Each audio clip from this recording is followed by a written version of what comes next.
नमस्कार, ये आकाशवाणी शिमला है। अब आप नीतू वर्मा से कोविड-19 पर विशेष समाचार सुनिए। कोविड मरीजों की संख्या फिर से बढ़ रही है, इसलिए श्रोताओं से अपील है कि कोई भी कोताही न बरतें, सुरक्षा उपायों का पालन करें और 45 वर्ष से ऊपर के सभी लोग बेहिचक टीका लगवाएं, सुरक्षित रहें और 3 आसान उपायों का पालन करें। मास्क पहनें, 2 गज की दूरी है जरूरी, सुरक्षित दूरी बनाए रखें, हाथ और मुंह साफ रखें। प्रधानमंत्री नरेंद्र मोदी आज सभी राज्यों और केंद्र शासित प्रदेशों के मुख्यमंत्रियों के साथ वीडियो कॉन्फ्रेंस के माध्यम से बैठक करेंगे। बैठक में देश के कुछ राज्यों में कोरोना के बढ़ते मामलों की स्थिति पर चर्चा की जाएगी। इसमें टीकाकरण के मुद्दे पर भी विस्तार से चर्चा होगी। प्रधानमंत्री नरेंद्र मोदी ने आज नई दिल्ली में अखिल भारतीय आयुर्विज्ञान संस्थान एम्स में कोविड-19 वैक्सीन की दूसरी खुराक ली।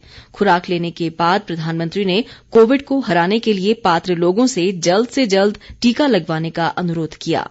प्रधानमंत्री ने लोगों से cowin.gov.in पर पंजीकरण करवाने की अपील की। केंद्रीय स्वास्थ्य मंत्री डॉक्टर हर्षवर्धन ने कहा है कि कुछ राज्य सरकारें अपनी नाकामी से ध्यान हटाने और लोगों में कोविड महामारी के बारे में डर फैलाने का प्रयास कर रही हैं, जो निंदनीय है। स्वास्थ्य मंत्री ने एक बयान में कहा कि राजनीतिक दलों का एक वर्ग 18 वर्ष से ऊपर के सभी लोगों को टीके लगाने या वैक्सीन देने की न्यूनतम उम्र सीमा को बेहद कम करने की मांग कर रहा है। ऐसे बयानों पर चिंता व्यक्त करते हुए डॉक्टर हर्षवर्धन ने कहा कि टीकाकरण का प्राथमिक उद्देश्य अत्यधिक संवेदनशील लोगों में मृत्यु दर कम करना और महामारी को परास्त करने में समाज को समर्थ बनाना है। उन्होंने कहा कि जब तक वैक्सीन की आपूर्ति सीमित है, तब तक प्राथमिकता के आधार पर टीकाकरण के अलावा कोई विकल्प नहीं है। स्वास्थ्य मंत्री ने कहा कि वैक्सीन की कमी के आरोप पूरी तरह से निराधार हैं। उन्होंने कहा कि वैक्सीन की आपूर्ति पर पल पल नजर रखी जा रही है और राज्य सरकारों को नियमित रूप से जानकारी दी जा रही है। उन्होंने सभी राज्यों को आश्वासन दिया कि केंद्र सरकार उनकी सहायता के लिए हर संभव प्रयास कर रही है। देश में कोविड-19 से स्वस्थ होने की दर 91.67% रह गई है। कोरोना संक्रमण से अब तक 1,18,51,393 लोग स्वस्थ हो चुके हैं। मौजूदा समय में देश में कोरोना के सक्रिय मरीजों की संख्या 9,10,319 है। देश में कोरोना संक्रमितों की कुल संख्या 1,29,28,574 तक पहुंच गई है। संक्रमण से अब तक देश भर में 1,66,862 लोगों की मौत हो चुकी है। बीते 24 घंटों के दौरान देश में जहां 1,26,789 नए मामलों की पुष्टि हुई है, वहीं 59,258 लोगों ने कोरोना संक्रमण को मात दी है।